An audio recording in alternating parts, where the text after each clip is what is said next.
बच्चों, आप सभी का मेरे चैनल लर्निंग इंग्लिश पर बहुत बहुत स्वागत है। बच्चों, आज की वीडियो के अंतर्गत हम डिस्कस करने जा रहे हैं हमारी क्लास 12th की इंग्लिश बुक का लेसन नंबर 13।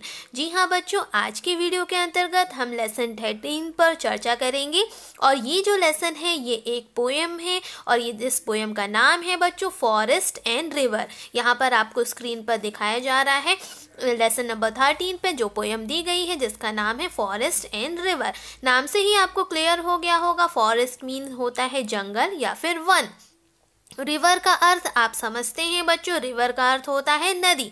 अब जंगल और नदी, अब ये इन दोनों में क्या बात है और क्या इस कविता के अंतर्गत हम जानेंगे, इसे जानने के लिए अब हम चर्चा करते हैं हमारी पोयम जिसका नाम है फॉरेस्ट एंड रिवर। तो चलो बच्चों देखते हैं। और बच्चों यहाँ पे इंट्रो बॉक्स में यहाँ पे हमें कुछ लिखा हुआ है, चलिए हम देखते हैं। The dialogue between the forest and the river makes the passer by a man doubt the nature of existence, what are those doubts.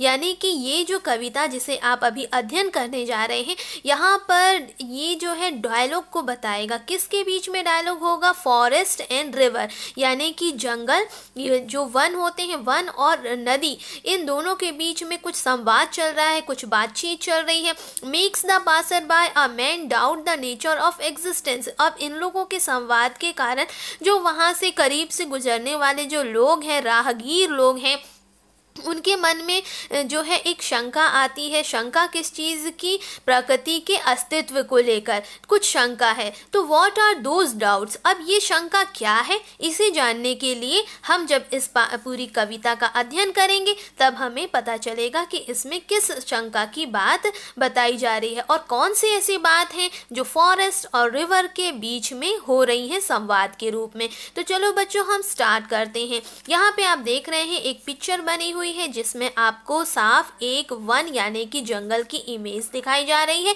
साथ में आपको रिवर फ्लो करते हुए भी दिखाई जा रही है, यानी कि एक नदी है जो फ्लो कर रही है, बह रही है, बहते हुए जा रही है और जंगल का दृश्य आपको दिखाया जा रहा है। उस जंगल में कुछ जानवर भी आपको दिखाए जा रहे हैं। तो बच्चों इसी से रिलेटेड आपकी पोएम है जिसका नाम है फॉरेस्ट एंड रिवर। तो चलिए बच्चों हम इसका अध्ययन करते हैं। और बच्चों हमें ये भी मालूम होना चाहिए कि जो फॉरेस्ट एंड रिवर है, इस कविता के जो कवि हैं वो हैं जलालुद्दीन रूमी, जिनके द्वारा ये कविता की रचना की गई है। चलिए बच्चों अब हम लाइन बाय लाइन इस कविता का अध्ययन करते हैं। I wish I were like you, said the forest to the roaring river, always traveling, always sightseeing, rushing towards the pure domain of the sea, the kingdom of water, water। यहाँ पर ये जो है डायलॉग बोला जा रहा है forest के द्वारा। said the forest, I wish I were like you, यानी कि यहाँ पर फॉरेस्ट कहता है, किससे कहता है? टू द रोरिंग रिवर, यानी कि जो बहती हुई गर्जना करती हुई जो नदी है उससे जो है जंगल कहता है, वन कहता है आई wish I were like you, कि मेरी इच्छा है कि मैं तुम्हारे जैसा होता। आई wish I were like you, ऐसा एक वन ने चलती हुई बहती हुई नदी से जो अपने लक्ष्य के लिए निरंतर बह रही थी, जा रही थी, चल रही थी, उससे एक वन के द्वारा जो एक जगह पर रुका हुआ था, उस वन के द्वारा नदी से, बहती हुई नदी से कहा जाता है कि काश मैं तुम्हारे जैसा होता, मेरी इच्छा है कि मैं चाहता हूँ कि मैं तुम्हारे जैसा होता। ऑलवेज ट्रेवलिंग, यानी कि पूरे समय निरंतर हमेशा मैं जो हूँ यात्रा करता, हमेशा जो हूँ यहाँ से वहाँ यात्रा करता। ऑलवेज साइट सीइंग, यानी कि हमेशा, साइट सीइंग का अर्थ यहाँ पे है सैर सपाटा, यानी कि हमेशा मैं यात्रा करता, हमेशा मैं सैर सपाटा करता और यहाँ से वहाँ घूमने वाला कार्य भी करता। ऐसा एक वन ने इच्छा जताई नदी को देखकर जो बह रही थी और उससे ये कहा कि मैं चाहता हूँ कि मैं तुम्हारे जैसा यदि होता तो मैं पूरे समय यात्रा करता, पूरा सैर सपाटा करता, rushing towards the pure domain of the sea, और जो है मैं दौड़ते हुए कहने का मतलब है तेज गति से चलते हुए अपने शुद्ध प्रभावशाली क्षेत्र तक, जो समुद्र का मेरा जो क्षेत्र है, जहाँ मुझे जाना, जहाँ पर जाकर पर मुझे मिलना है, जो मेरा डेस्टिनेशन होता है, वहाँ पर मैं तीव्र गति से जाते हुए अपने लक्ष्य पर पहुँचता। द किंगडम ऑफ वाटर, पानी का साम्राज्य, पानी, हर जगह पानी, ऐसा वह कहता है। The passionate, vigorous spirit of life, the liquid tranquils of light with eternal flow। यहाँ पे जो वन है एक जगह पर जो स्थिर है, वह फिर से जो है डायलॉग के रूप में अपने संवाद में वह चलती हुई नदी से कहता है, the passionate vigorous spirit of life, यानी कि जोश से भरे हुए, उत्साह से भरी हुई जीवन की आत्मा, the liquid quiz of light, और उसके बाद वह ये भी कहता है कि प्रकाश का तरल फिरोज रंग के समान, विथ एटर्नल फ्लो यानी कि अनंत प्रवाह के साथ, अनंत बहाव के साथ निरंतर बहता रहता, ऐसा इच्छा और भी जताता है एक वन जो एक जगह पे स्थिर है, और वह जो है चलती हुई जो निरंतर बह रही है नदी, उससे संवाद कर रहा है और इस प्रकार की बातों को कह रहा है। But what am I? Only a captive, chained to the earth. In silence I grow old. In silence I wither and die. And before long nothing। अभी वन के डायलॉग खत्म नहीं हुए हैं, वह अपने संवाद को और बढ़ाता हुआ निरंतर एक चलती हुई नदी से अभी और भी वह आगे क्या कह रहा है। But what am I? Only a captive, यानी कि वह कहता है कि मैं क्या हूँ, किंतु मैं क्या हूँ, मात्र एक मैं बंदी हूँ, कैप्टिव हूँ, यानी कि बंधा हुआ हूँ, चेन टू द अर्थ, यानी कि मैं धरती की जंजीरों से, बेड़ियों से जो हूँ पूरी तरीके से बंधा हुआ हूँ, धरती की जंजीरों से जकड़ा हुआ हूँ, ऐसा एक वन कह रहा है। इन साइलेंस आई ग्रो ओल्ड, और इतनी शांत मुद्रा में, एकदम सन्नाटे में, इतनी शांति में धीरे धीरे मैं जो हूँ वृद्ध होता जा रहा हूँ, बूढ़ा होता जा रहा हूँ। In silence I wither and die, और इतने सन्नाटे में, इतने शांत और चुपचाप माहौल में मैं बिल्कुल निस्तेज होता जा रहा हूँ, और मैं ऐसे होते होते मैं क्या होता हूँ, मरता जा रहा हूँ, डाई होता जा रहा हूँ।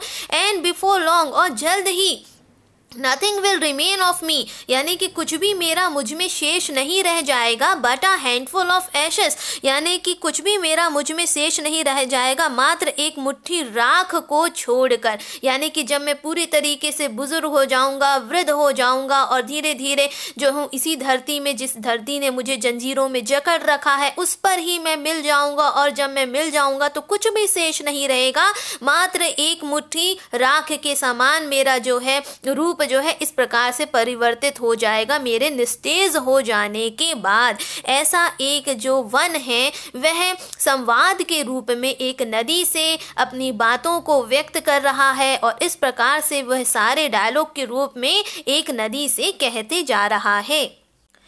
अब जब एक वन ने अपनी दास्तां को, दुख भरी दास्तां को नदी को बताया, तब नदी ने क्या प्रतिक्रिया करी, नदी ने रिप्लाई में क्या कहा, चलिए बच्चों देखते हैं। O forest half asleep half awake cried the river, I wish I were you, enjoying a seclusion of living alarmed and illuminated by moonlit lights, being a mirror reflecting the beauties of spring, your destiny a new life every year।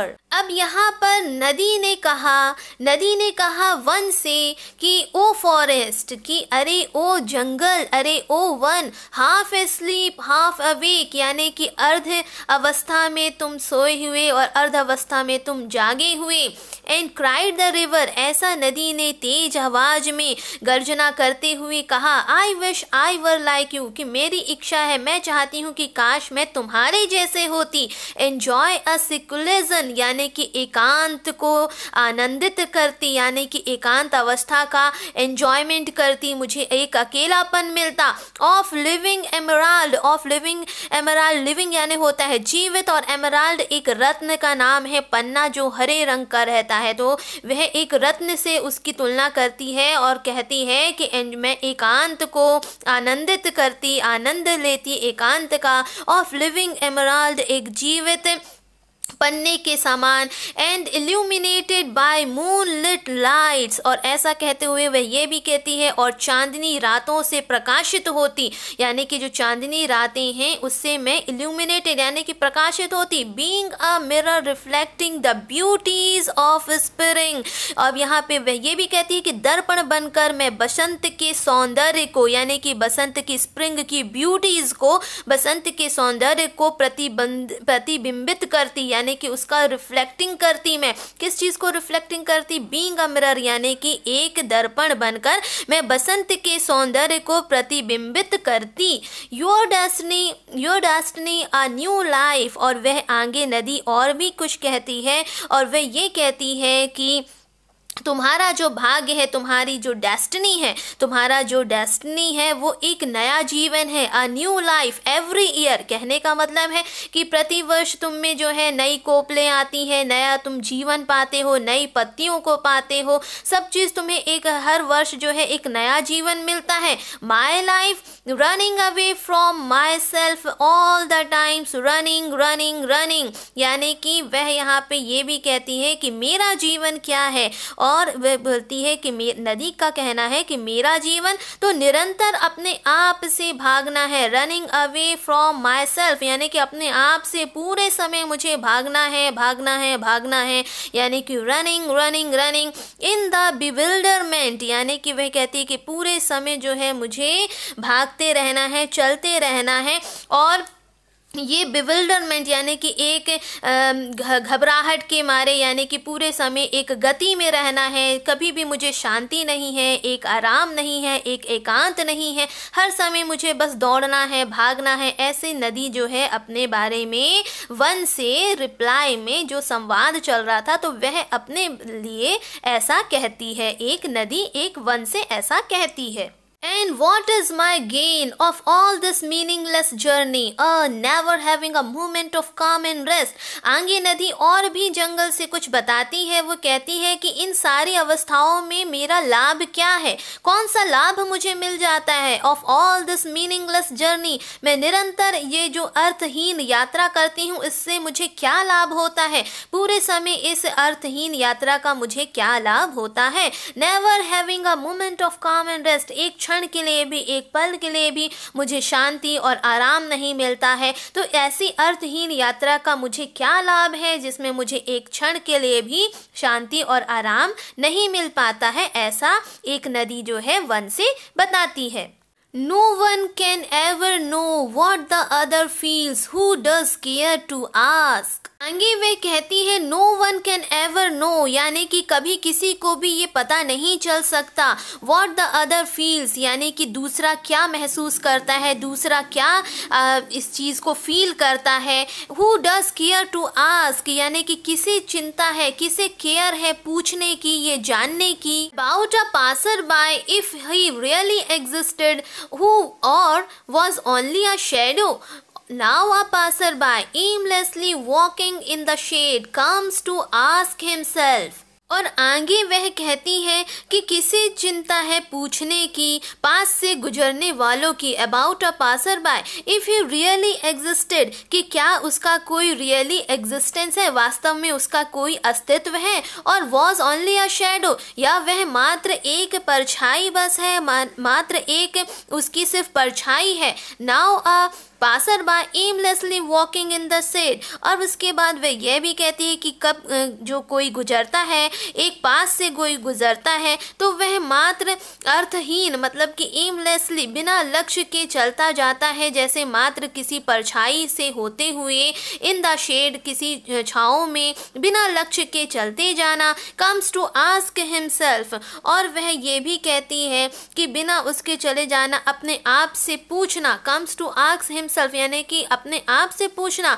Who am I, a river, a forest, और both, यानी कि मैं कौन हूँ। Who am आई, क्या मैं एक नदी हूँ या मैं एक जंगल हूँ, या मैं और बोथ, यानी कि मैं दोनों हूँ। River and forest, river and forest, यानी कि मैं दोनों हूँ, नदी और जंगल, नदी और जंगल। इस तरीके से एक नदी और एक जंगल के बीच में वार्तालाप चल रहा है, डायलॉग चल रहा है, संवाद चल रहा है। ऐसा जलालुद्दीन रूमी ने अपनी रचना के माध्यम से इस कविता के अंतर्गत, जिसका नाम था बच्चों फॉरेस्ट एंड रिवर, इसमें उनके डायलॉग्स को बताया है। तो बच्चों ये पूरी कविता की एंड थी, जिसमें हमने इस पर चर्चा की दोनों के संवादों पर। एक नदी की संवाद जो एक जंगल के द्वारा और एक जंगल का संवाद जो नदी के द्वारा किया जा रहा था।